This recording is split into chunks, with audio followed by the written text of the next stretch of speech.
우리 동영상으로 예배드리는 분들과 함께 오늘은 요한복음 21장 17절의 말씀으로 우리의 신앙을 고백하도록 하겠습니다. ทุกท่านที่นมัสการอยู่ที่นี่และทางออนไลน์นะครับเราจะสารภาพความเชื่อด้วยกันในพระธรรมยอห์นบทที่21ข้อ17นะครับ 베드로가 근심하여 가로되 주여 모든 것을 아시오매 내가 주를 사랑하는 줄을 주께서 아시나이다. 예수께서 가라사대 내 양을 먹이라. ของเราเถิด 아멘.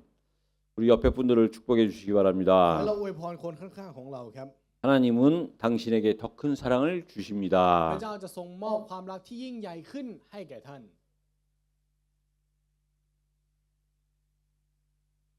하나님이 여러분들에게 더 큰 사랑을 주시는 이유가 있어요. มีเหตุผลครับว่าทำไมพระเจ้าถึงมอบความรักที่ยิ่งใหญ่ขึ้นให้กับเรา 이 세상은 우리로 하여금 죄를 짓게 만들죠. โลกใบนี้ทำให้เราทำบาปถูกไหมครับ 근데 그 죄는 점점 커집니다. และความบาปนั้นมันก็จะใหญ่ยิ่งขึ้นด้วย 베드로가 그걸 경험했어요. แล้วเปโตรมีประสบการณ์กับสิ่งนี้ครับ 예수님이 십자가에 매달리실 때 ในตอนที่พระเยซูตึงบนไม้กางเขน 먼저 고통을 받으셨죠. พระองค์ทรงรับการทนทุกข์ก่อนถูกไหมครับ 그때 같이 있었던 그 베드로가요. แล้วเปโตรที่อยู่ร่วมด้วยในเวลานั้น 그 예수님을 부인하기 시작했습니다. เปโตรเริ่มปฏิเสธพระเยซูครับ 처음 부인으로 끝난 것이 아니에요. แล้วไม่ได้จบลงแค่การปฏิเสธครั้งเดียวนะครับ 그 부인은 또 다음에 부인으로 이어졌는데 어떤 부인이냐? 맹세하고 부인한 거예요. การปฏิเสธครั้งแรกเชื่อมไปสู่การปฏิเสธครั้งที่สองและการปฏิเสธครั้งที่สองนั้นร่วมกับคำสาบาน 마지막에는 자기가 살기 위해서 이제는 저주하고 부인한 거예요. แล้วเพื่อที่จะตัวเองจะมีชีวิตต่อไปเขาจึงสาปแช่งและปฏิเสธครับ 세상에서 죄를 짓게 되면 계속 그 죄는 점점 커지기 때문에 เมื่อบาปในโลกเกิดขึ้นบาปนั้นจะใหญ่ยิ่งขึ้นไปเรื่อย 하나님은 우리에게 사랑을 더 크게 계속해서 주시는 겁니다. ๆเพราะฉะนั้นนั่นจึงเป็นเหตุผลที่พระเจ้าทรงให้ความรักที่ใหญ่ยิ่งขึ้นไปเรื่อยๆกับเราเช่นกัน 그 사실을 오늘 말씀을 통해서 확인하시고 ขอให้เรายืนยันความจริงนี้โดยผ่านพระวจนะในวันนี้นะครับ 확신하시고 확답을 얻으시기를 และ 바랍니다. ให้มีความมั่นใจและได้รับคำตอบที่ชัดเจนในวันนี้ 오늘 믿는다는 거라는 제목으로 말씀을 나누도록 เพ 하겠습니다. ราะฉะนั้นวันนี้เราจะแบ่งปันพระวจนะโดยหัวข้อว่าการที่ว่าเชื่อครับ 여러분 우리가 이 땅 살면서 믿는다는 것이 얼마나 소중한 것인지를 오늘 체험을 하셔야 ทุกท่าน 됩니다. ครับวันนี้ขอให้ทุกท่านมีประสบการณ์ว่าการที่เราเชื่อนั้นในแผ่นดินนี้มันสำคัญและยิ่งใหญ่ขนาดไหน 그래서요 서론적으로 말씀을 드리면 ในบทนำครับ 이 땅에 살면서 우리가 믿음으로만 가능한 것이 있어요. ในการดำเนินชีวิตบนโลกใบนี้นั้นมีสิ่งที่เป็นไปได้ด้วยความเชื่อเท่านั้น 그 첫째가 뭐냐? แล้วอย่างแรกคืออะไร 산다는 겁니다. คือการที่เรียกว่ามีชีวิตครับ 여러분 우리는 지금 이 땅에서 살고 있어요. เรากำลังใช้ชีวิตอยู่บนโลกใบนี้ 누구나 살 수 있습니다. ไม่ว่าใครก็มีชีวิตครับ 문제는 뭐냐? แต่ปัญหาคืออะไรทราบไหมครับ 바르게 사는 게 중요해요. การใช้ชีวิตอย่างถูกต้องต่างหากที่สำคัญ 근데 누구나 바르게 살기를 원합니다. มนุษย์ทุกคนต้องการที่จะใช้ชีวิตอย่างถูกต้องครับ 근데 우리가 바르게 살고 싶은데 우리를 바르게 살지 못하는 것이 있어요. แต่เราอยากใช้ชีวิตอย่างถูกต้อง แต่มีสิ่งที่ทำให้เราไม่สามารถใช้ชีวิตอย่างถูกต้องได้ 이게 바로 죄입니다. นั่นคือความบาปครับ 아무리 우리가 바르게 살려고 해도 ไม่ว่าเราจะพยายามดิ้นรนที่จะใช้ชีวิตอย่างถูกต้องมากแค่ไหน 죄를 짓게 되면 우리는 바르게 살 수가 ถ้าเรา 없지요. ทำบาปเราก็จะไม่สามารถใช้ชีวิตที่ถูกต้องได้ 중요한 건 우리가 죄에 대해서 분명한 이해를 해야 된다는 겁니다. สิ่งที่สำคัญคือการที่เราเข้าใจอย่างชัดเจนและถูกต้องเกี่ยวกับความบาปครับ 세상이 죄를 잘 몰라요. โลกใบนี้ไม่ค่อยรู้จักความบาปครับ 그래서 여러분 죄를 알 수 있는 방법이 뭡니까? เพราะฉะนั้นวิธีการที่เราจะรู้จักถึงความบาปได้คืออะไรครับ 그게 바로 죽음입니다. นั่นคือความตายครับ 죄로 인해서 죄의 싹수로 인해서 죽는 ม 거예요. นุษย์ตายเพราะผลของความบาปคือความตาย 원래 인간은 영원한 존재이기 때문에 죽지 จ 않습니다. ริงๆ แล้วมนุษย์เป็นตัวตนที่ไม่ตายครับ เพราะถูกสร้างให้เป็นตัวตนที่เป็นนิรันดร์ 죽는 길은 오직 하나였습니다. เหตุผลที่จะสามารถตายได้มีเพียงแค่อย่างเดียว 죄를 짓는 겁니다. คือการทำบาปครับ 그래서 죄의 결과로 죽게 되는 เพ 겁니다. ราะฉะนั้นมนุษย์จึงตายด้วยผลของความบาป 그래서 하나님께서요 그 죄를 알게 하기 위해서 율법을 주신 거예요. และเพื่อที่จะให้มนุษย์นั้นได้รู้จักถึงความบาปพระเจ้าจึงประทานธรรมบัญญัติให้ 그 율법 이전에 죄를 아는 방법은 결국은 죽음을 통해서만 알 수 있는 겁니다. งั้นก่อนที่จะมีธรรมบัญญัตินั้นวิธีการเดียวที่มนุษย์จะสามารถรู้จักความบาปได้นั่นคือความตายครับ 그래서 하나님께서요 เพราะฉะนั้นพระเจ้าครับ 그 죄에서 죽음에서 영원한 심판에서 해방시켜 주시기 위해서 이 땅에 그리스도를 보내주신 거예요. เพื่อที่จะให้มนุษย์นั้นหลุดพ้นออกมาจากความบาปความตายและการพิพากษาอันเป็นนิรันดร์นั้น พระเจ้าจึงประทานพระคริสต์ให้แก่มนุษย์ 이 땅에 죄가 없으면 ถ้าโลกใบนี้ไม่มีความบาป 죽음이 없으면 โลกใบนี้ไม่มีความตาย 판이 없으면 ไม่มีการพิพากษา 예수님이 오실 이유가 없는 겁니다. ก็ไม่มีเหตุผลที่พระเยซูคริสต์จะต้องเสด็จมาครับ 그래서 우리 인간이요 เพราะฉะนั้นมนุษย์เรานะครับ 바르게 살고 싶은데 바르게 살기가 힘들어요. อยากจะใช้ชีวิตอย่างถูกต้อง แต่การใช้ชีวิตอย่างถูกต้องนั้นมันลำบากครับ 그러나 바르게 사는 방법이 하나 แต่ 있습니다. มีวิธีการที่จะสามารถใช้ชีวิตอย่างถูกต้องได้ 그것이 뭐냐? คืออะไรทราบไหมครับ 사람으로 사는 거예요. คือการใช้ชีวิตสมกับเป็นมนุษย์ครับ 사람은 누가 사람이냐? ใครเป็นมนุษย์ครับทุกท่าน 하나님의 형상을 닮고 하나님의 형상을 회복한 사람이 사람이에요. ผู้ที่มีพระฉายาของพระเจ้า หรือผู้ที่ได้รับการรื้อฟื้นพระฉายาของพระเจ้านั่นแหละครับ ถึงจะเรียกว่ามนุษย์ 그래서 하나님은 เพราะฉะนั้นพระเจ้า 인간을 하나님의 형상대로 지으시고 จึงสร้างมนุษย์ตามพระฉายาของพระองค์ 죄를 지을 수 있을 수 있는 우리 인간을 위해서 하나님께서 미리 그리스도를 준비하신 거예요. 하나님의 형상으로. และเพื่อมนุษย์ที่สามารถทำบาปได้ พระองค์จึงเตรียมพระคริสต์เอาไว้ 그래서 우리가 어떻게 하면 잘 살 수 있느냐? งั้นเราจะใช้ชีวิตได้ดียังไงครับ 바르게 살 수 있느냐? หรือใช้ชีวิตอย่างถูกต้องอย่างไรครับ 사람으로 사는 겁니다. ใช้ชีวิตสมกับเป็นมนุษย์ครับ 그래서 사람으로 살면서 사람답게 살다가 사람이기 때문에 하나님께로 돌아가는 거예요. เพราะฉะนั้นเราใช้ชีวิตเป็นมนุษย์ และใช้ชีวิตสมกับเป็นมนุษย์ และกลับไปสู่พระเจ้าโดยที่เราเป็นมนุษย์ 여러분 다른 말로 하면요. 사람답게 살지 못하면 우리는 어떤 수준이 되느냐? 동물 수준 내지는 동물보다 못한 수준이 ทุ 됩니다. กท่านครับการที่เราบอกว่าเราใช้ชีวิตไม่สมกับเป็นมนุษย์นั่นหมายความว่าเราใช้ชีวิตเหมือนกับสัตว์ หรือไม่ก็แย่ยิ่งกว่าสัตว์ 그래서 결국은 และท้ายที่สุด 우상을 섬길 수밖에 없고 ก็นมัสการลูกเคารพ 지옥 갈 수밖에 없는 และลงน 거예요. รกแน่นอน 그래서 우리가요. เพราะฉะนั้นสำหรับเราแล้วนะครับ 다 살고 나서 หลังจากที่ใช้ชีวิตไปหมดแล้ว 살면서 깨닫는 것도 중요하지만 การที่เราใช้ชีวิตแล้วตระหนักระหว่างทางก็สำคัญ 우리 어린 친구들이 แต่เด็กเล็ก 더 살기 전에 미리 아는 거 이게 การ 지혜입니다. ที่เรารู้ก่อนที่เราจะดำเนินชีวิตนั่นแหละครับ คือสติปัญญา 이게 진짜 힘 중에 힘이고 นั่นคือกำลังในกำลัง 답 중에 답이지요. นั่นคือคำตอบในคำตอบ 누구나 살지만 ไม่ว่าใครก็ใช้ชีวิต 바르게 사는 방법, แต่วิธีการที่ใช้ชีวิตอย่างถูกต้อง 하나님의 형상을 회복한 사람으로 사는 คื 거예요. อการดำเนินชีวิตสมกับเป็นมนุษย์ที่ได้รับการรื้อฟื้นพระฉายาของพระเจ้า 그럼 우리가 살다가 어떻게 됩니까? งั้นเมื่อเราใช้ชีวิตไปแล้วเราจะเป็นยังไงครับ 두 번째로 우리는요 늙을 수밖에 없어요. อย่างที่สองครับเราแก่แน่นอนครับ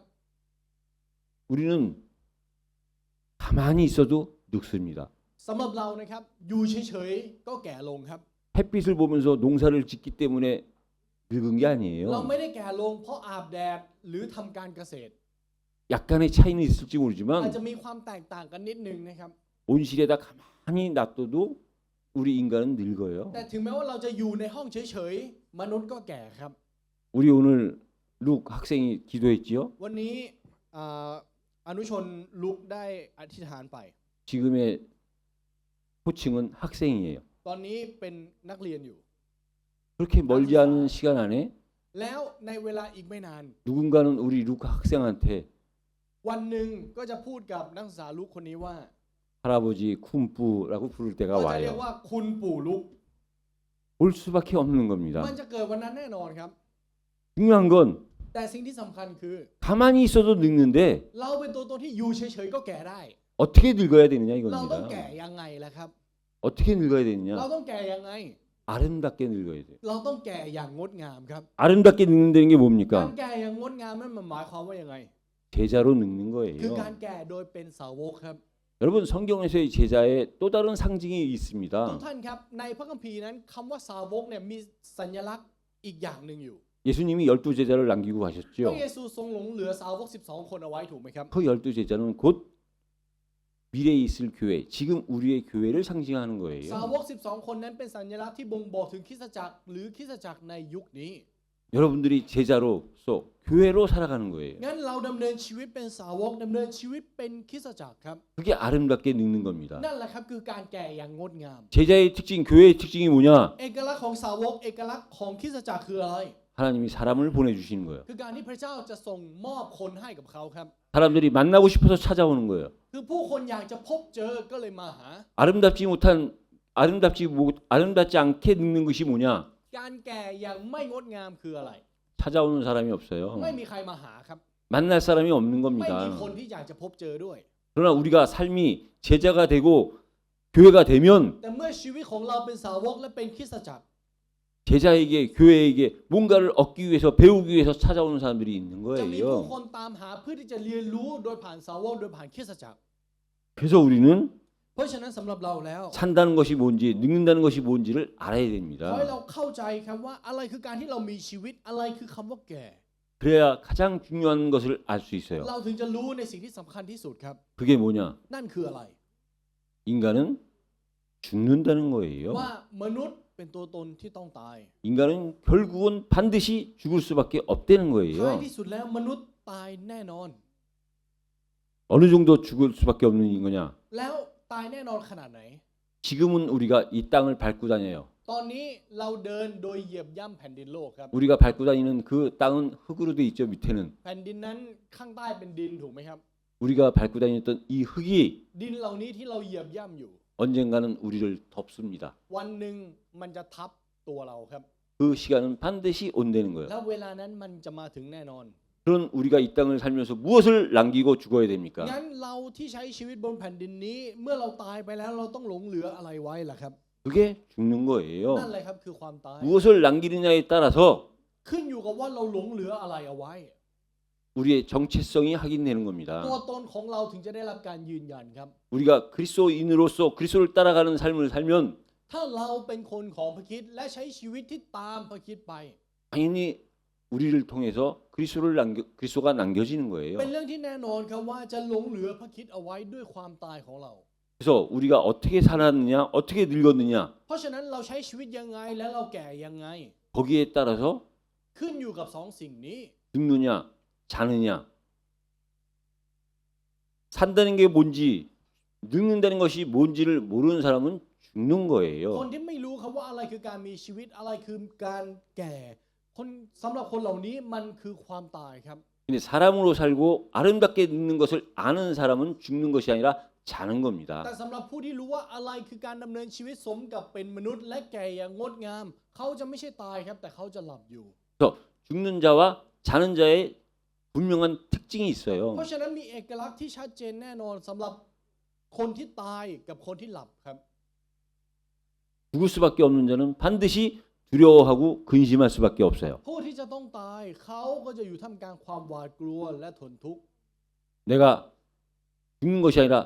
자는 존재구나라는 것이 믿어질 때 우리는 그 두려움이 그 근심이 사라지는 겁니다. แล้วเมื่อเรารู้ครับว่าเราไม่ใช่ตัวตนที่ตายแต่เราเป็นตัวตนที่จะหลับแน่นอน งั้นเราจะไม่มีความหวาดกลัวอยู่ในใจครับ 저 이것은요 믿음으로만 가능한 แล้ว 거예요. สิ่งนี้เป็นไปได้ด้วยความเชื่อเท่านั้นครับ 이 사실을 오늘 말씀을 통해서 확인해 보도록 แล้ว 하겠습니다. เรายืนยันความจริงในบทนำนี้โดยผ่านเนื้อหาในวันนี้ 우리가 지난주에 아브라함의 믿음의 시작을 봤지요. ในสัปดาห์ที่ผ่านมาเราได้ดูถึงจุดเริ่มต้นของความเชื่อของอับราฮัม 본토 친척 아비 집을 떠나라고 했을 때 갈 바를 알지 못하면서도 떠났습니다. ตอนที่บอกว่าออกจากบ้านเกิดบ้านบิดาและบ้านญาติพี่น้องของเจ้าเขาก็ออกไปครับ และไม่รู้จะต้องไปทางไหน 우리가 아는 믿음의 조상 아브라함의 시작이에요. เป็นจุดเริ่มต้นของบิดาแห่งความเชื่อครับ 근데 오늘 본문을 보면 แต่ถ้าเราดูข้อพระคัมภีร์ในวันนี้ 아브라함의 가장 초라한 장면, 가장 연약한 장면을 보는 เป็น 겁니다. ฉากที่น่าเวทนาที่สุด และเป็นฉากที่อ่อนแอที่สุดของอับราฮัมครับ 아브라함한테는 이 사실이 성경에 기록되지 않았으면 좋을 뻔했던 내용들이죠. เป็นเนื้อหาที่สำหรับอับราฮัมเองคงจะคิดว่าถ้าไม่ถูกบันทึกไว้ในพระคัมภีร์ก็คงจะดี 근데 성경이 진리인 사실이 뭐냐? แต่ความจริงที่พระคัมภีร์บ่งบอกว่าพระคัมภีร์เป็นความจริงคืออะไร 있는 그대로를 기록하고 증거한다는 거예요. เขียนตามสิ่งที่เกิดขึ้นจริง 그 믿음이 좋았던 좋게 보였던 그 아브라함이요. 오늘 이 가나안 땅에 기근이 들어오니까 แล้วอับราฮัมที่ดูเหมือนว่าความเชื่อดี และเป็นบรรพบุรุษแห่งความเชื่อ เมื่อการดานอาหารเกิดขึ้นในแผ่นดิน 이 คานาอัน 약속의 땅 가나안을 떠나서 애굽으로 피난하는 겁니다. เขาหลบหนีการดานอาหารนั้นออกจากแผ่นดินที่เป็นพระสัญญานั้นไปสู่อียิปต์ครับ 이 가나안 땅은 분명히 약속의 땅인데 แล้วแผ่นดินคานาอันเป็นแผ่นดินแห่งพระสัญญาแน่นอน 하나님이 지정해 주신 곳인데 เป็นที่ที่พระเจ้าทรงเลือกให้กับเขา 기근이 오니까요. แต่เมื่อการดานอาหารเกิดขึ้น 피난하는 거예요. เขาหนีครับ 여러분은 룻기서를 알고 있지요? เรารู้จักพระธรรมนางรู้ถูกไหมครับ 여러분 룻기서의 나오미를 알고 룻을 알지요? ในพระธรรมนางรู้เราจะรู้จักนาโอมีและรู้จัก นางรูธถูกไหมครับ 근데 그 나오미의 남편이요 룻의 시아버지인 그 룻기의 시작은요 엘리멜렉이라는 자로부터 시작합니다. แต่จุดเริ่มต้นของพระนามนามรูธเริ่มต้นจากชายที่ชื่อว่าเอเบเมเลกครับที่เป็นสามีของนาโอมีและเป็นพ่อสามีของนางรูธ 아브라함과 같은 상황이에요. อยู่ในสภาพการเดียวกันกับอับราฮัมเลยครับ 베들레헴에 흉년이 드니까 เมื่อเบธเลเฮมเกิดกันดานอาหาร 그걸 피해서 เขาก็หลบหนีครับ 약속의 땅이 아닌 이방 땅 모압으로 이주를 한 거예요. ย้ายถิ่นฐานไปอยู่ในดินแดนโมอับ 그 결과를 여러분들은 아시죠? แล้วผลลัพธ์นั้นเป็นยังไงทุกท่านทราบดีถูกไหมครับ 오늘 아브라함이 약속의 땅 가나안을 피해서 애굽으로 피난한 겁니다. งั้นวันนี้ก็เช่นเดียวกันครับอับราฮัมออกจากแผ่นดินแห่งพันธสัญญาไปสู่ที่อื่นครับ 이걸 보면서 저와 여러분들이 생각해야 될 것이 뭐냐? งั้นสิ่งที่เราต้องเห็นและเข้าใจเรียนรู้โดยผ่านพระวจนะในวันนี้คืออะไร 예수를 믿는다는 것은요. การที่เราบอกว่าเราเชื่อพระเยซูนะครับ 우리가 생각하지 못한 고난이 찾아올 수 있다는 นั่น 거예요. หมายความว่าอาจจะมีการทนทุกข์ที่เราไม่อาจจินตนาการได้รอเราอยู่ 그 고난을 통해서 และโดยผ่านการทนทุกข์นั้น 우리는 믿음을 갖는 거고 그 믿음을 통해서 하나님께 영광을 드리는 겁니다. เราต้องมีความเชื่อและโดยผ่านความเชื่อนั้นพระเจ้าจะได้รับการถวายเกียรติ 우리는 그래서 이 땅에 예수를 믿기 때문에 겪어야 되는 고난도 เพ 있어요. ราะฉะนั้นในแผ่นดินนี้เมื่อเราเชื่อพระเยซู มันจะมีการทนทุกข์ที่เกิดขึ้นเพราะเราเชื่อพระเยซูครับ 대표적인 인물이 바울인 แล้ว 겁니다. ตัวแทนในเรื่องนี้คือเปาโลครับ 바울이 예수를 믿지 않았으면 ถ้าเปาโลไม่เชื่อพระเยซู 감옥에 가지 않아도 เขาไม่ต้องติดคุกก็ได้ 그 심한 매를 맞지 않아도 ไม่ 되는데 ต้องถูกตีก็ได้ 바울은 그 예수 믿는다는 이유 때문에 매를 맞았고 감옥에 갔어요. แต่เพราะเหตุผลเดียวที่เขาติดคุกและถูกตีแบบนั้นก็เพราะเขาเชื่อพระเยซูครับ 근데 그때의 고난이 แต่ความทนทุกข์ที่เกิดขึ้นกับเขา 지금은 영광으로 바뀐 ต 거지요. อนนี้ถูกเปลี่ยนเป็นเกียรติถูกไหมครับ 예수님이 최고의 고난을 당하셨어요. พระเยซูรับการทนทุกข์ที่ยิ่งใหญ่ที่สุด 십자가에서죠. คือตึงบนไม้กางเขน 그 최고의 고난 십자가에서의 고난은 사실은 최고의 เอา 영광이었습니다. เข้าจริงๆแล้วความทนทุกข์ที่ยิ่งใหญ่ที่สุดบนไม้กางเขนนั้นกลับถูกเปลี่ยนเป็นพระเกียรติที่ยิ่งใหญ่ที่สุดเช่นกันครับ 아브라함이 그걸 깨닫지 못했던 อั 거예요. บราฮัมไม่ตระหนักในเรื่องนี้ 만약에 가나안 땅에 기근이 들어오지 않았다면 ถ้าในแผ่นดินคานาอันไม่เกิดกันดานอาหารครั้งใหญ่ 정말 젖과 꿀이 흐르는 아주 만족한 땅이었다면 ถ้าเป็นแผ่นดินที่เต็มไปด้วยน้ำผึ้งและน้ำนมและบริบูรณ์ในทุกสิ่ง 그때 아브라함의 하나님에 대한 믿음은 점점 ค 줄어들었겠죠. วามเชื่อของอับราฮัมที่มีต่อพระเจ้าก็คงจะลดลงเรื่อย 그런데 하나님은 그 하나님을 믿을 수밖에 없는 상황을 허락하신 ๆ 거예요. แต่พระเจ้าทรงอนุญาตให้เกิดเหตุการณ์ที่อับราฮัมต้องเชื่อพระเจ้าครับ 근데 그 아브라함은 그것을 모른 채 약속의 땅을 떠난 แต่ 겁니다. อับราฮัมกลับไม่รู้ความจริงนี้ และเขาก็ละทิ้งแผ่นดินแห่งพันธสัญญาไป 그래서 결국은 애굽으로 가면서 애굽에서의 고난을 받는 거예요. และผลลัพธ์ที่เกิดขึ้นคือความทุกข์ยากที่เกิดขึ้นในอียิปต์ครับ 어떤 고난을 받느냐? เขาได้รับความทุกข์ยากแบบไหน 아브라함이 인본주의를 쓰기 시작한 거죠. อับราฮัมเริ่มใช้มนุษย์นิยมครับ 자기 아내를 아내라고 하지 않고 누이 동생이라고 하는 거예요. คือการที่ให้ภรรยาบอกว่าภรรยาของเขาเป็นน้องสาว 누구 앞에? ต่อหน้าใครครับ 애굽 땅의 바로 왕과 바로의 땅의 사람들에게. ต่อหน้ากษัตริย์ฟาโรห์และคนของฟาโรห์ 사실상 아브라함한테는요 사라가 사촌 동생이기도 합니다. ถ้าพูดตรงๆนะครับนางซารายเนี่ยเป็นญาติพี่น้องของเขาใช่ครับ 그러니까 100% 거짓말은 아니죠. นั่นหมายความว่าเขาไม่ได้โกหกแบบ 100% 반은 맞는 것 같습니다. ถูกครึ่งหนึ่งครับ 전에 사촌 동생이었던 그 여자가 아내가 됐으니까요. เพราะว่าน้องที่เคยเป็นญาติตอนนี้กลายเป็นภรรยาของเขา 결국은 아브라함은 반쪽 진실을 지킨 거예요. เพราะฉะนั้นอับราฮัมรักษาความจริงเพียงครึ่งเดียวครับ 여러분 반쪽 진실을 지킨다는 것은 ทุกท่านครับการที่เราบอกว่าเรารักษาความจริงครึ่งหนึ่งนะครับ 다른 말로 하면 반쪽 인생을 사는 겁니다. ถ้าพูดเป็นอีกความหมายหนึ่งคือการใช้ชีวิตครึ่งเดียวครับ 반쪽 인생을 산다는 건요 한쪽이 기울어진 ชี 거예요. วิตครึ่งหนึ่งนั่นหมายความว่าชีวิตของเรามันกำลังเอียงอยู่ครับ 사실은 이 아브라함의 얘기가 우리의 이야기죠. จริงๆเรื่องของอับราฮัมคือเรื่องของเราในวันนี้ 우리는 겉으로는 완벽해 보이는 것처럼 하지만 เราใช้ชีวิตเหมือนภายนอกดูสมบูรณ์แบบ 그 안을 들여다보면 แต่ถ้าเราเข้าไปดูข้างใน 우리의 진실은 늘 반쪽이에요. ความจริงของเรามีแค่ครึ่งเดียวครับ 그러니까 인생이 반쪽 인생일 수밖에 มัน 없는 ก็เลยกลายเป็น 거지요. ว่าเรากำลังใช้ชีวิตที่มีเพียงแค่ครึ่งเดียวอยู่ 반쪽 인생으로 산다는 건 곧 불신앙을 갖고 사는 겁니다. การใช้ชีวิตครึ่งเดียวนั่นครึ่งหนึ่งนั่นหมายความว่าเรากำลังใช้ชีวิตอยู่ในความไม่เชื่อครับ 그래서 반쪽 인생으로 실패할 수밖에 없어 보였던 이 아브라함에게 하나님이 개입하신 거지요. เพราะฉะนั้นอับราฮัมที่ใช้ชีวิตเพียงครึ่งเดียวนั้นพระเจ้าทรงแทรกแซงชีวิตของเขา 잘못의 시작은 아브라함이었는데 จุดเริ่มต้นของความผิดเริ่มจากอับราฮัม 그 아브라함을 책망하지 않고 오히려 바로 왕을 책망한 거예요. พระเจ้ากลับไม่ต่อว่าอับราฮัมแต่กลับต่อว่าฟาโรห์แทน 그 결과 และผลลัพธ์ที่เกิดขึ้นครับ 아브라함이 잘못했음에도 불구하고 ถึงแม้ว่าอับราฮัมจะทำผิด 바로 왕으로부터 많은 재물과 노비를 받아갖고 나옵니다. พระเจ้าอับราฮัมนั้นกลับได้รับทรัพย์สมบัติมากมายและ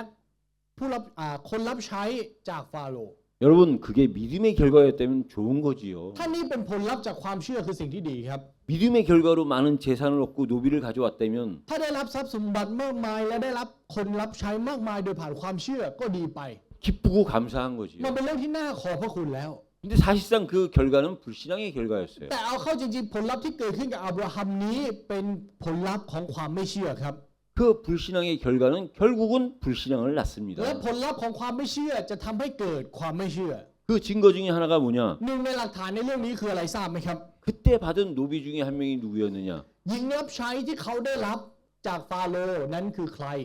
바로 사라의 몸종 하갈이었어요. คือนางฮากาครับที่เป็นหญิงรับใช้ของ 하갈 곧 이스마엘의 어머니지요. คือคนที่เป็นแม่ของอิสมาเอลในอนาคต 지금도 그 이스마엘의 후손으로 인해서 많은 고통을 받고 있는 และจน 겁니다. ถึงตอนนี้โดยผ่านลูกหลานของอิสมาเอลนั้นทำให้มีผู้คนมากมายได้รับการทนทุกข์อยู่ 그래서 여러분들은요, เพราะฉะนั้นทุกท่านครับ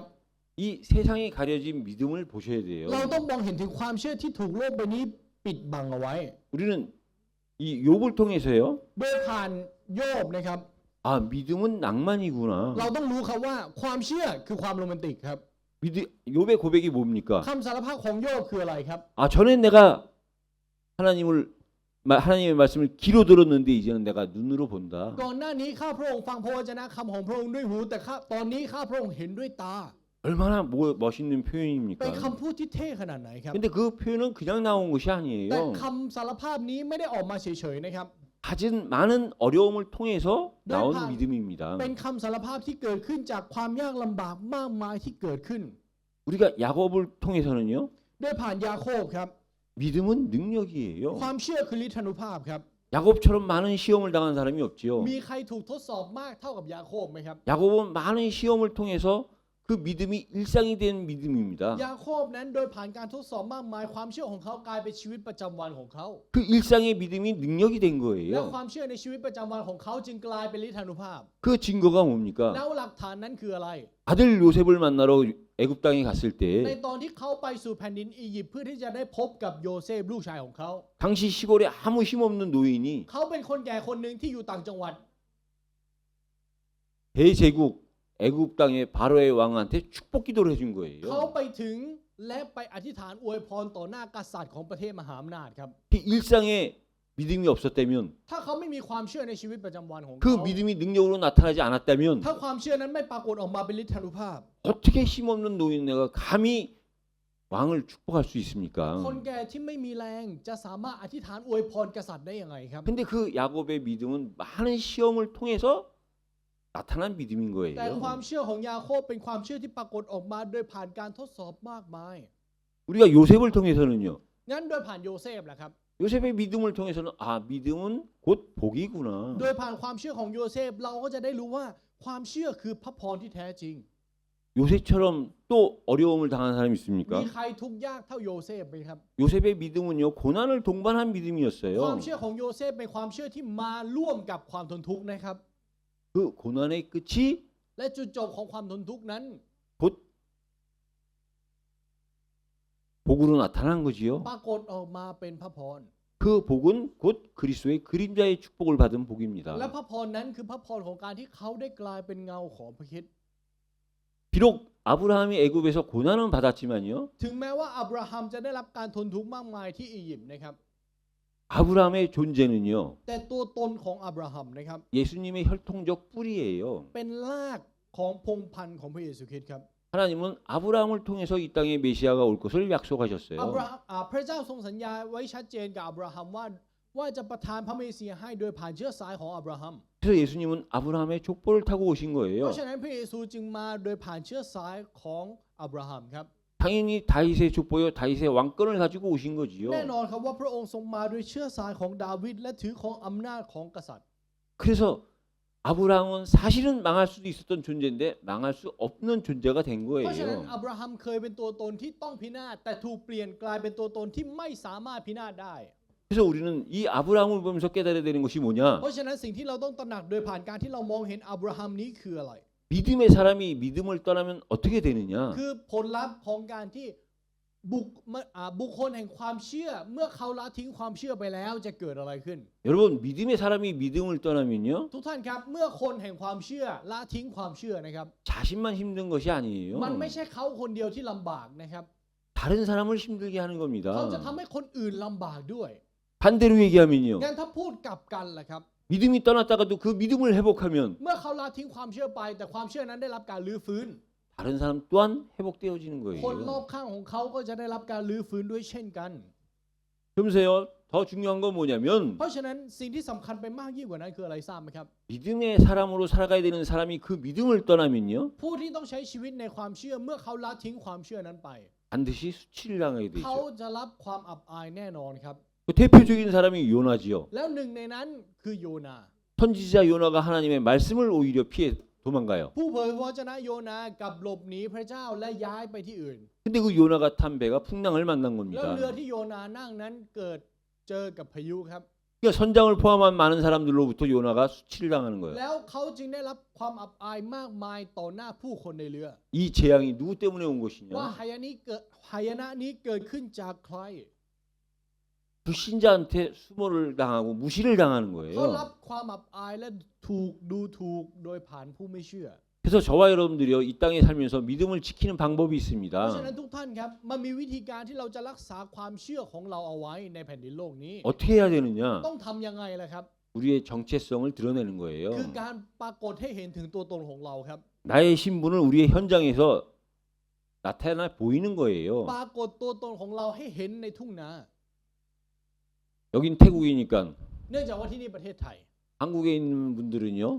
คนเกาหลีที่อยู่ที่เกาหลีนะครับ 한국에 있는 한국 기독교인 많은 분들이 식당에서 식사를 하면서 기도를 안 해요. มีคริสเตียนมากมายที่ประเทศเกาหลีนะครับเขาไม่กินอธิษฐานไม่อธิษฐานก่อนกินข้าว 실제로는 하겠죠. จริงๆแล้วเขาอธิษฐานนะครับ 속으로 혼자 하는 겁니다. ในใจคนเดียว 겉으로 드러내지 않고 하는 거예요. ไม่ให้คนอื่นเห็น 왜냐? 자기 정체성을 드러내지 않는 거지요. นั่นเป็นการบ่งบอกว่าเขาไม่ปรากฏตัวตนของเขาให้คนอื่นเห็น 여러분 자기의 정체성이 드러나지 않을 때 그때 제로부터 유혹을 받는 ทุก 겁니다. ท่านครับในตอนที่ตัวตนของเราไม่ถูกปรากฏออกมาให้เห็นชัดเจน ตอนนั้นแหละครับคือตอนที่ความบาปจะเข้ามาแทรกแซงและล่อลวงเรา 저와 여러분들은 어디를 가나 우리가 속한 현장에 가서는 우리의 정체성을 드러내는 것이 곧 나의 믿음을 지키는 ไม่ว่า 방법이에요. จะไปที่ไหนไม่ว่าจะเป็นทุ่งนาแบบไหนที่เราไปนะครับขอให้เราปรากฏตัวตนของเราอย่างชัดเจนครับเพราะนั่นคือการวิธีที่รักษาความเชื่อของเราเอาไว้ 다시 말하면 우리는 전도를 하는 게 아니라 전도의 삶을 사는 ถ้า 겁니다. พูดใหม่คือเราไม่ได้ทำการประกาศ แต่เราดำเนินชีวิตที่อยู่ในการประกาศ 우리나라에서요 아주 그러니까 수도를 하는 수도사가 있는데요.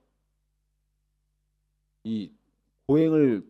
하기를 원하는 그 수도사 ที่เกาหลีนะครับมีนักบุญคนหนึ่งที่เขาอยากจะบำเพ็ญตัว 첫 번째 우리나라 수도사의 시작이 어떻게 시작됐느냐? จุดเริ่มต้นคนแรกในประเทศเกาหลีเริ่มยังไงทราบไหมครับ 완전한 เขา 불신자였어요. เป็นผู้ไม่เชื่อครับ 무당을 섬기는 เขาเป็นคน 자였어요. ที่เขาเป็นคนที่รับใช้ร่างทรง 근데 그 사람이 우리나라의 최초의 수도사가 된 시작이 어떻게 แต่ 됐느냐? เขากลายเป็นนักบวชคนแรกของเกาหลี 무당을 섬기면서 그 제사를 지내는 건물을 지으려고 했을 때 ในตอนที่เขากำลังจะสร้างอาคารให้กับร่างทรง 그 건물을 지으는 목수가 기독교인이었어요. แล้วคนที่เป็นช่างไม้ในการสร้างบ้านเนี่ยเขาเป็นคริสเตียนครับ 왜 그 제사를 치르는 그 당을 지으려고 했느냐? แล้วทำไมเขาถึงพยายามที่จะสร้างตัวอาคารนี้ 아이를 낳고 싶어서요. คืออยากมีลูกครับ 그래서 무당한테 빌리려고 그걸 만든 거예요. คนคนนี้เนี่ยเขาก็เลยสร้างบ้านนี้ถวายให้กับร่างทรงเพื่อขอลูก 그때 그 건물을 지어주던 목수가 한마디 한 แล้ว 거예요. คนที่เป็นช่างไม้ที่แต่งบ้านให้กับสร้างบ้านให้กับเขาเนี่ยได้พูดกับเขาคำหนึ่งครับประโยคหนึ่ง 무당한테 빈다고 해서 아이가 생기는 것이 아니다. ว่าไม่ใช่ว่าคุณขอร่างทรงแล้วร่างทรงเลยให้ลูกกับคุณ 성경 한 권을 주면서 แล้วเขาก็ยื่นพระคัมภีร์ให้เล่มหนึ่งครับ 이 성경을 믿어라. 그럼 아이가 생길 แล้ว 것이다. เขาก็พูดแค่นี้เลยครับว่าเชื่อพระคัมภีร์แล้วจะมีลูกเกิดขึ้น 그 말 한마디에 믿은 사람이에요. เขาเชื่อเพราะประโยคนี้ประโยคเดียวเลยครับ 그게 뭐 그렇게 많은 시간을 들였습니까? มันใช้เวลานานไหมครับ 그 전한 사람이 전도의 삶을 사는 거예요. คนที่เขาพูดประโยคนี้ออกมาเขาดำเนินชีวิตเป็นนักประกาศ 그 한마디에 우리나라 처음 수도사가 된 거예요. แล้วเขาจึงกลายเป็นนักบวชคนแรกของเกาหลี 그 사람이 한 그 사역은요 엄청난 사역을 แล้ว 했어요. พันธกิจที่เขาทำนั้นยิ่งใหญ่มากนะครับ 그래서 우리는 우리의 정체성만 밝히고 있어도 เพราะฉะนั้นสำหรับเราครับแค่เรายืนยันและปรากฏให้เห็นถึงตัวตนของเรา 하나님이 예비한 사람, 준비된 사람은요 그때 우리를 만나게 해주는 พระเจ้า 거예요. จะทรงเตรียมเราผู้คนที่จะพบเจอกับเราในตารางเวลาที่เหมาะสมที่สุด 그래서 오늘 우리가 이 말씀을 종합해서 말씀을 드리면요 เพราะฉะนั้นถ้าเรารวมและสรุปพระวจนะในวันนี้นะครับ 여러분이 결론을 내셔야 돼요. ขอให้เรามีบทสรุปแบบนี้ครับ 아브라함이 어디를 떠났습니까? 하란을 떠난 겁니다. อับราฮัมออกจากอะไรครับออกจากฮารานถูกไหมครับ 약속하신 가나안으로 들어가는 거예요. แล้วเข้าไปสู่คานาอันที่พระเจ้าทรงสัญญาไว้ 그러면 어떤 결론이 나오느냐? งั้นจะมีผลลัพธ์แบบไหนเกิดขึ้น 하란은 떠나고 가나안은 지켜야 되는 거예요. ละทิ้งฮารานและรักษาคานาอันครับ 다른 말로 하면 하란은 곧 불신이요 우상이에요. ฮารานเป็นการบ่งบอกถึงความไม่เชื่อและรูปเคารพครับ 가나안은 곧 약속이요 믿음이에요. คานาอันนั้นเป็นการบ่งบอกถึงพระสัญญาและความเชื่อ 그래서 불신 우상은 떠나고 เพราะฉะนั้นให้เราละทิ้งความไม่เชื่อและรูปเคารพ 믿음 약속은 지키는 거예요. และรักษาพระสัญญาโดยความเชื่อ 여러분 믿음이 언제 믿음이 되느냐? ทุกท่านครับความเชื่อจะกลายเป็นความเชื่อตอนไหนครับ 그 약속을 따라가고 약속을 지킬 때 믿음이 되는 거예요. ในตอนที่ตามสัญญานั้นและรักษาสัญญานั้นมันถึงจะกลายเป็นความเชื่อครับ 여러분 약속은요 지킬 때에 아름다워지는 ทุก 거예요. ท่านครับสัญญาจะงดงามก็ต่อเมื่อรักษาเอาไว้ 우리가 서로 약속을 하지요. ในตอนที่เราทำสัญญากันนะครับ 그 약속을 지킬 그때에 우리는 서로 사이가 아름다워지고 그 만남이 아름다워지는 거예요. ในตอนที่เรารักษาสัญญานั้นไว้ความสัมพันธ์ของเราและสัญญานั้นถึงจะงดงามขึ้น 근데 약속이 지켜지지 않는다. แต่กลับการเมื่อสัญญานั้นไม่ถูกรักษาไว้ 아름다움의 반대가 뭡니까? ตรงข้ามกับคำว่างดงามคืออะไรครับ 아름답지 않은 คือ 거예요. ไม่งดงามครับ 그래서 우리는 기억하셔야 됩니다. เพราะฉะนั้นขอให้ทุกท่านจดจำไว้ 하나는 떠나고 가나안은 지키는 거예요. ว่าละทิ้งฮารานและรักษาคานาอัน 그래서 우리가 아담을 통해서 다시 한번 확인하면요. เพราะฉะนั้นถ้าเรายืนยันเรื่องนี้โดยผ่านอาดัมนะครับ 에덴을 누리되 어떻게 누렸어야 되느냐? 선악과를 지켰어야 돼요. สำหรับอาดัมแล้วอาดัมต้องชื่นชมยินดีในสวนเอเดนและรักษาผลแห่งการรู้ดีรู้ชั่วเอาไว้ 에덴의 모든 것을 누릴 수 있는 방법은 한 가지 선악과를 지키는 거였어요. วิธีการที่เขาจะสามารถชื่นชมยินดีในทุกสิ่งทุกอย่างในสวนเอเดนได้ คือการที่เขารักษาผลแห่งการรู้ดีรู้ชั่วเอาไว้ครับ 그게 하나님과 최초의 인간 아담과의 약속이었어요. นั่นคือสัญญาระหว่างพระเจ้ากับมนุษย์คนแรกที่ชื่อว่าอาดัม 그 이후에 และหลังจากนั้นครับ 아담의 후손인 우리와 하나님과의 약속은요. สัญญาระหว่างเรากับพระเจ้าล่ะครับ 하나님이 아담과 한 약속이랑 같아요. เหมือนกับที่พระเจ้าทรงสัญญาไว้กับอาดัมเลยครับ 다른 게 있다면 ถ้ามีความแตกต่าง 하나님이 아담에게는 에덴을 모두 다 보여주시고 선악과를 지키라고 한 거예요. สำหรับอาดัมแล้วพระเจ้าทรงเปิดเผยให้เห็นถึงเอเดนทั้งหมด แล้วบอกให้รักษาผลแห่งการรู้ดีรู้ชั่ว 근데 우리에겐 반대예요. แต่สำหรับเราคือตรงข้ามกันครับ 우리에겐 그 에덴을 보여주지 않으시고 พระเจ้าไม่ได้เปิดเผยให้เราเห็นถึงเอเดน 믿음을 주시고 믿음을 지키려는 거예요. พระเจ้าให้ความเชื่อและบอกให้รักษาความเชื่อไว้ 그럼 보여주시겠다는 거예요. ถ้าเป็นแบบนั้นแล้วพระเจ้าจะทรงเปิดเผยให้เราได้เห็น 겉에만 달라 보이지 แค่ภายนอกเท่านั้นครับที่ดูเหมือนแตกต่าง 안으로 들어가면 내용은 같은 แต่ถ้า 겁니다. เราเข้าไปดูในเนื้อหาเหมือนกันครับ 근데 그 아담과 반대의 삶을 살았던 사람이 있어요. แล้วก็มีคนหนึ่งที่ดำเนินชีวิตตรงข้ามกับอาดัมครับ 그게 요셉입니다. นั่นคือโยเซฟครับ 요셉은 총리가 된 후에 หลังจากที่โยเซฟเป็นนายก 애굽의 바로 왕이 กษัตริย์ฟาโรห์ครับ 애굽의 모든 땅을 네 마음대로 하라 그랬어요. บอกว่าทุกสิ่งทุกอย่างในแผ่นดินอียิปต์นั้นทำตามใจเจ้า 그러면서 지켜야 될 거 하나 แล้วสิ่งหนึ่งที่ต้องรักษา 바로 왕의 아내였어요. คือภรรยาของฟาโรห์ครับ 다른 것은 다 네 마음대로 하되 ทุกอย่างทำได้เลยตามใจชอบ 아내만큼은 지켜라. แต่ภรรยาต้องรักษาไว้ 근데 반대로 แต่กลับกันครับ 그 아내가 계속해서 요셉을 유혹했던 거예요. เมื่อภรรยานั้นเกิดการล่อลวงโยเซฟในทุกๆวัน 매일같이. ทุกวัน 그것도 마지막에 진짜 사건이 터질 때에는 모든 사람은 다 내보내놓고 และตอนท้ายที่เกิดเหตุการณ์นั้นเขาไล่คนรับใช้ทั้งหมดออกจากบ้าน 결단을 하고 유혹한 거예요. แล้วล่อลวงด้วยการตัดสินใจ 결국은 요셉이 믿음을 지켰지만 결국은 감옥에 간 거죠. แน่นอนเขาว่าโยเซฟรักษาความเชื่อของเขาไว้ แต่เขาก็ติดคุก 그래서 모든 걸 잃은 것 같지만 เพราะฉะนั้นอาจจะดูเหมือนว่าสูญเสียทุกอย่าง 요셉은 그 한 가지를 지킴으로 모든 걸 다 받고 누린 แต่โดย 거예요. ผ่านการที่เขารักษาหนึ่งสิ่งนั้นผลลัพธ์จริง ๆ คือเขาได้รับทุกสิ่งทุกอย่างครับ 그럼 우리는 어떻게 해야 됩니까? งั้นเราล่ะครับต้องทำยังไง 우리는 우리의 현장에서 우리의 지킬 것을 지키는 거예요. สำหรับเราแล้วเรารักษาสิ่งที่เราต้องรักษาไว้ในทุ่งนาของเรา 그래서 예수님께서 우리에게 먼저 보여주신 거예요. นั่นเป็นเหตุผลที่พระเยซูทรงทำให้เราได้เห็นก่อนครับ 예수님도 이 땅에 육신을 입고 오셨기 พระ 때문에 เยซูมาบนแผ่นดินนี้โดยมีเนื้อหนัง 그 십자가의 고통이 무엇인지를 알고 พระองค์ 계셨어요. ทรงรู้ครับว่าความทนทุกข์บนไม้กางเขนนั้นคืออะไร 그래서 그 고통을 피하고 싶으셨던 และพระ 거예요. องค์อยากจะออกจากความทนทุกข์นั้น 할 수만 있다면 ถ้าเป็นไปได้ 이 잔을 옮겨달라고 ขอพระองค์ทรงเลื่อนถ้วยนี้ออกไปให้ห่างจากพระอง 하나님께 ค์ 기도한 거예요. พระองค์อธิษฐานต่อพระเจ้าครับ 그러나 선택하신 거예요. แต่พระองค์ก็ทรงเลือกชัดเจนเช่นกัน 아버지 뜻대로 마옵시고 내 뜻대로 마옵시고 아버지 뜻대로 하옵소서. ไม่ใช่ตามความประสงค์ของข้าพระองค์แต่ให้เป็นไปตามพระประสงค์ของพระบิดา 그거는 그 아버지의 뜻이 뭔지를 알았기 때문이에요. นั่นเป็นเพราะว่าพระองค์ทรงรู้ครับว่าพระประสงค์ของพระบิดานั้นคืออะไร 여러분 하나님 아버지께서 우리에 대한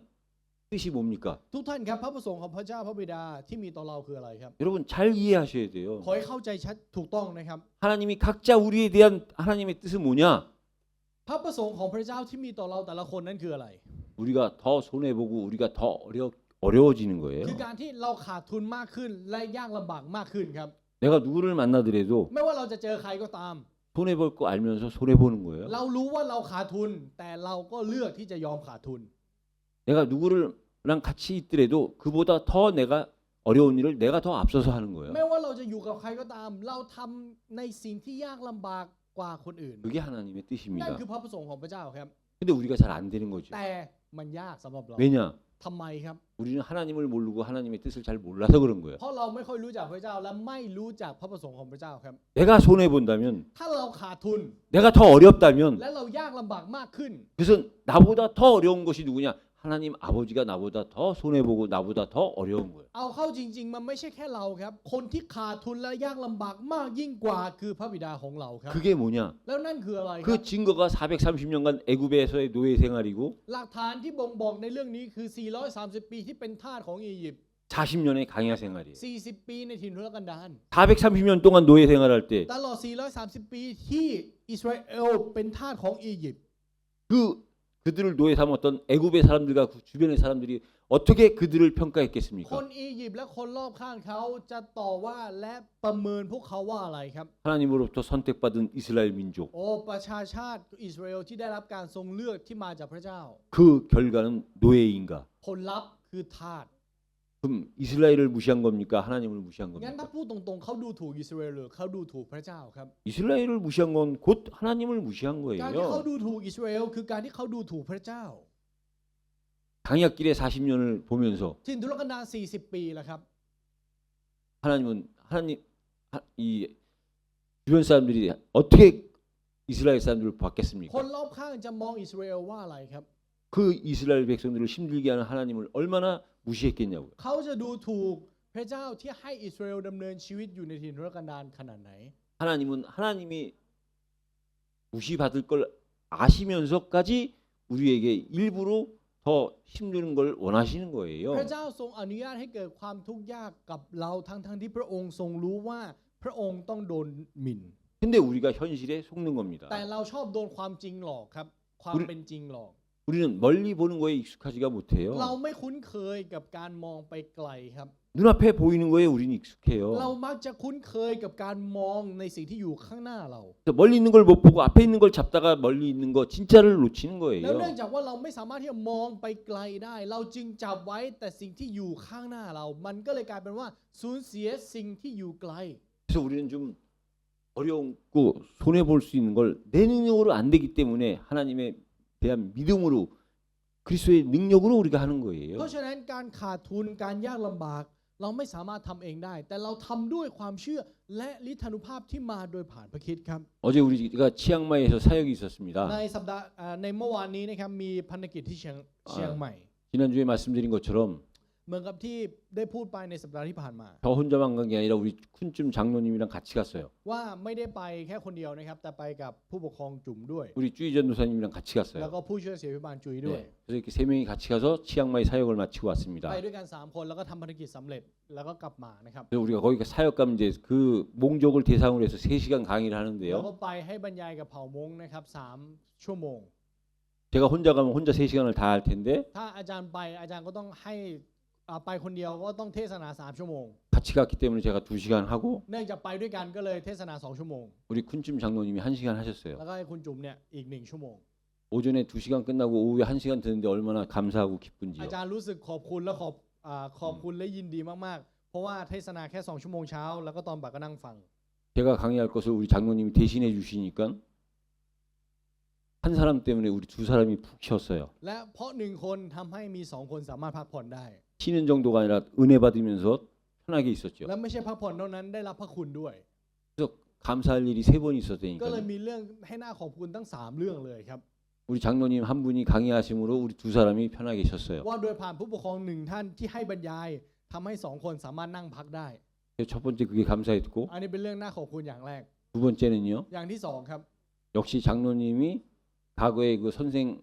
교사 하셨던 것처럼 40년 넘은 그 교사 생활을 통해서 강의하시는 거 보니까 1시간을 꽉 พอ 채우시더라고요. เห็นการบรรยายนะครับก็เห็นได้เลยว่า40ปีที่ผ่านมาที่เป็นครูนั้นไม่เสียเปล่า1ชั่วโมงเป๊ะเลยครับ 아 하나님은 전도자를 쓸 때는 반드시 그 과거를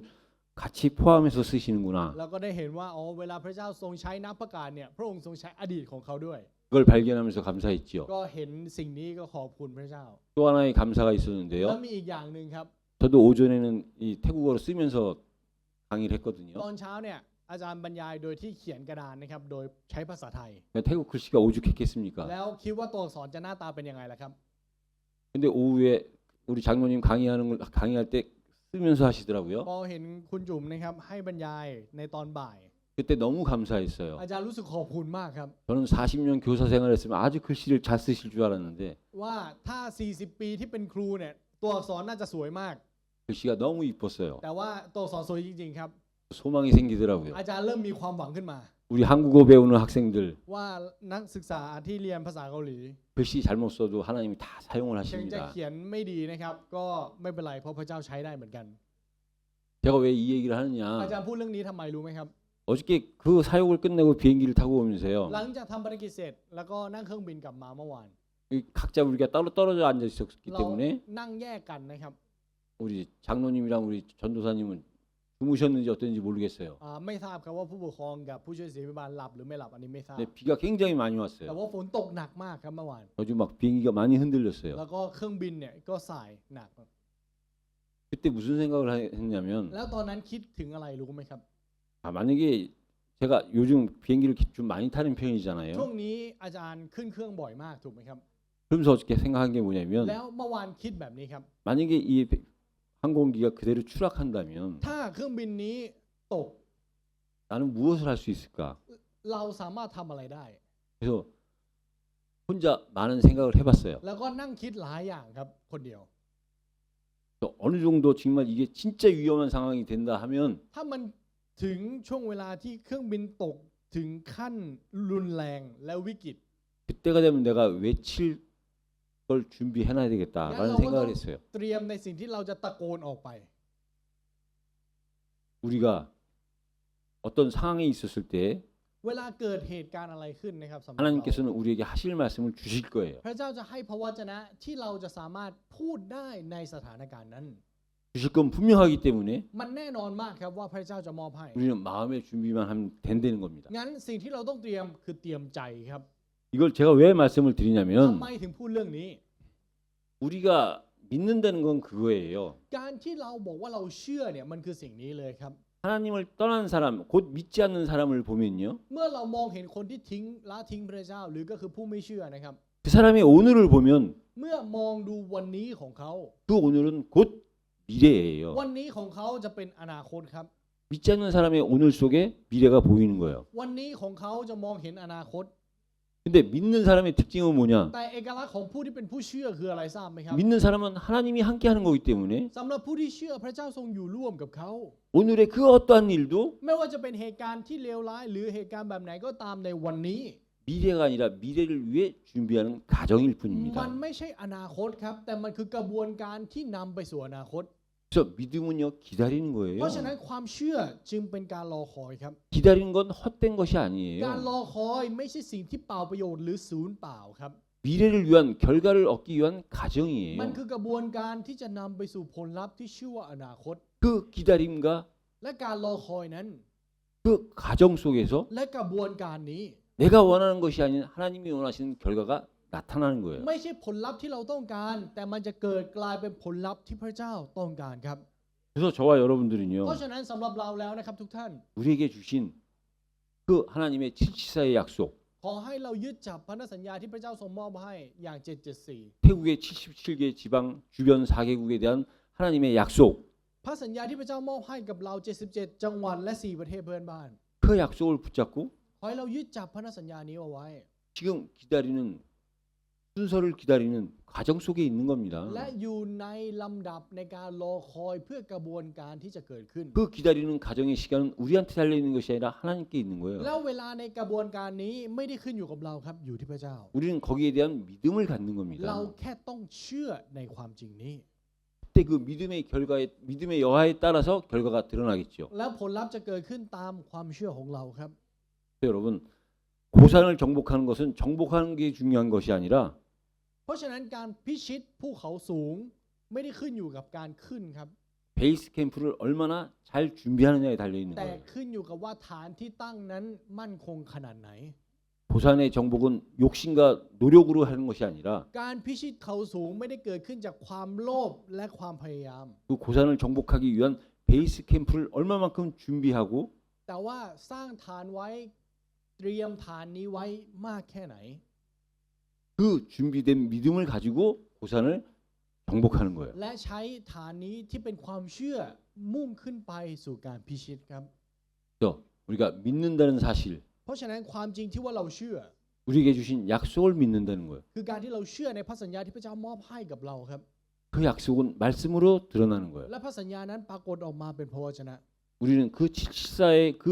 약속을 어떻게 믿고 따라가느냐? งั้นเราเชื่อพันธสัญญา774ยังไงและตามยังไง 때를 따라 주시는 하나님의 말씀을 가지고 우리가 쫓아가는 거예요. เราเดินตามโดย